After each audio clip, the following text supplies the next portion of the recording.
ईश्वर की कृपा बनी रहे। आज श्री वेद कुलम गुरुकुल के अष्टम वेद विद्योत्सव का चतुर्थ दिवस सायंकालीन अग्निहोत्र देव यजन किया और परमात्मा से सबके कल्याण की कामना, सज्जनों के कल्याण की कामना। हमारा ये ध्यान जप यज्ञ ये 5 अप्रैल तक चलेगा और इस यज्ञाहुति में आप सभी धर्म प्रेमी सनातनी बंधुओं से निवेदन है कि आप जहाँ जैसी भी आपकी व्यवस्था होती है, आप ईश्वर का चिंतन मनन करें, वेदों का स्वाध्याय करें, सनातन को जानें। योगाभ्यास के माध्यम से अपने शरीर को स्वस्थ रखें, मन को वशीकरण करें और आत्मस्थ होकर के परमात्मा की शरणागति, परमात्मा के आनंद का रसास्वादन करें योगाभ्यास के माध्यम से। वेद विद्योत्सव, वेद क्या है हमने चर्चा किया। अब वेद के कितने स्वरूप हैं? ये तो चार वेद हैं, लेकिन ये चारों वेद किन किन रूपों में रहते हैं, यह भी विचारणीय विषय है। और यह इसलिए आवश्यक है क्योंकि अगर हम वेदों के स्वरूपों को न समझ पाए या वेद किस रूप में हमारा मार्गदर्शन करते हैं या ईश्वर किन किन रूपों में हमें वेद ज्ञान के माध्यम से हमारा मार्ग प्रदर्शन कर रहा है, इसका अगर ज्ञान न हो तब भी हम भ्रमित हो जाते हैं। ये ठीक वैसे है जैसे हम जब ध्यान में होते हैं, यज्ञ प्रक्रिया में होते हैं, मंदिरों में जाते हैं, तो उस समय हमारी भावनाओं में, चूँकि हम उस समय इसको ईश्वरीय कार्य मानते हैं, ईश्वर के प्रति भाव युक्त रहते हैं, तो हम पापाचार से, कुटिल भावों से बचे रहते हैं, प्रायः पवित्र रहते हैं।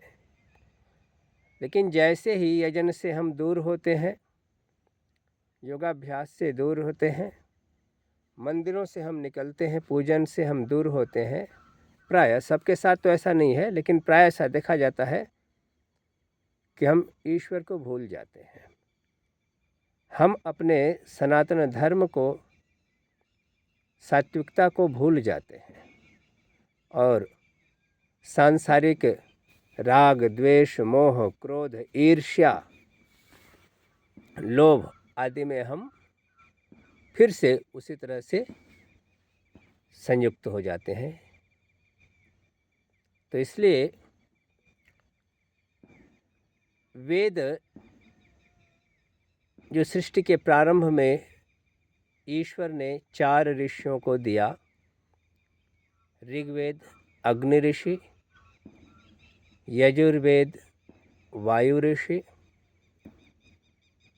सामवेद आदित्य ऋषि और अथर्ववेद अंगिरा ऋषि।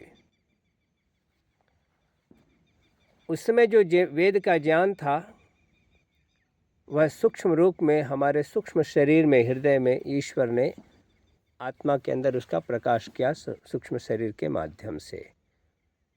योगस्थ अवस्था में हमारे पवित्र ऋषियों ने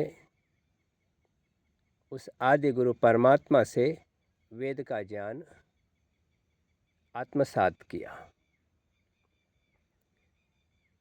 तो वेद का एक स्वरूप ये हो गया कि सूक्ष्म रूप में, और वेद अपने मूल स्वरूप में कहाँ था? वेद अपने कारण रूप में, मूल स्वरूप में ईश्वर के अंदर विद्यमान है। क्योंकि आदि मूल स्रोत ईश्वर है सत्य ज्ञान का, और वेद सत्य ज्ञान है। तो मूल स्रोत जो है, जो मूल स्वरूप है, मूल रूप में, बीज रूप में वेद ईश्वर में व्याप्त है, और ऋषियों के पास वह सूक्ष्म रूप में आता है, सूक्ष्म शरीर के माध्यम से योगावस्था में, और उसी का स्थूल रूप दो प्रक्रियाओं में आता है। एक शब्द प्रक्रिया, श्रवण की प्रक्रिया के श्रुति के माध्यम से, शब्द शास्त्र के माध्यम से, संहिता के रूप में, मंत्रों के रूप में, और एक उसका जो व्यवहारिक स्वरूप है प्रकृति के माध्यम से।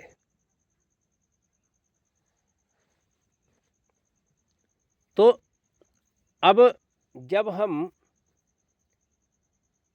संहिता के रूप में जो वेद है वह हमारे लिए एक प्रेरणा का काम करता है, मार्गदर्शन का काम करता है, सूचना का काम करता है, और हमें प्रेरित करता है। और इस स्वरूप को, ये जो स्थूल स्वरूप है, साधना स्थूल से सूक्ष्म की ओर जाने की प्रक्रिया है, बाहर से अंदर की प्रक्रिया है। तो वेद मंत्रों के माध्यम से, शब्द शास्त्र के माध्यम से हमें एक प्रेरणा, एक सूचना, एक मार्गदर्शन मिला, और उसको हम योगाभ्यास के माध्यम से अपने इस पिंड में, शरीर में अनुभव करते हैं, साक्षात करते हैं ईश्वर की कृपा से। और जब वहाँ होता तो फिर उसके बाद वो साक्षात की प्रक्रिया जो है,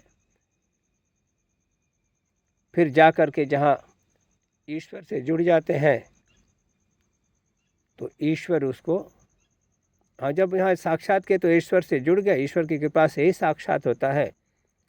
तो मूल आधार वहाँ से, मूल आधार जो वेद यहाँ से मूल रूप में है, उस ईश्वर ने उसे हमें जना दिया। तो ये जो स्वरूप अगर हमें ध्यान में रह जाए कि वेद सिर्फ संहिता नहीं है,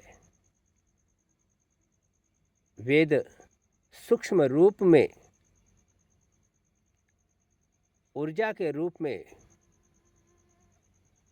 संपूर्ण चराचर में विद्यमान है, इस पिंड में भी विद्यमान है, ब्रह्मांड में भी विद्यमान है।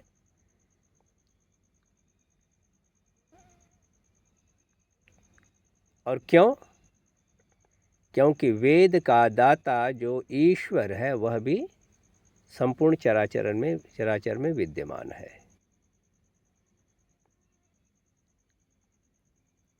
तो जब इस भाव से साधक या वेद का अनुयायी, वेद का विद्यार्थी संयुक्त हो जाता है, जुड़ जाता है,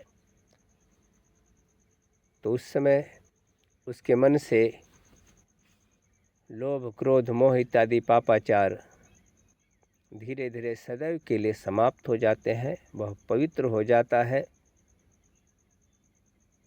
और फिर जब वह पवित्र हो जाता है, त्रिगुणातीत हो जाता है, तो ईश्वर की कृपा से वह समाधिस्थ होकर के मोक्ष का वर्ण करता है, और अबाध रूप से ईश्वर के आनंद का उपभोग करता है।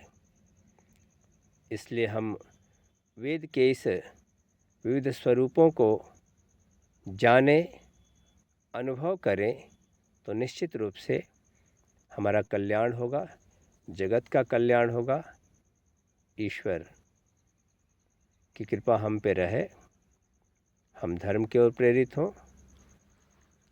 आइए इस वेद विद्योत्सव में आप भी इसी संकल्प के साथ योगाभ्यास से जुड़ें, जप से जुड़ें, स्वाध्याय से जुड़ें, आत्मकल्याण के माध्यम से समाज कल्याण का मार्ग प्रशस्त करें। यही सबसे प्रार्थना, ईश्वर से सबके लिए यही प्रार्थना। ओम शम।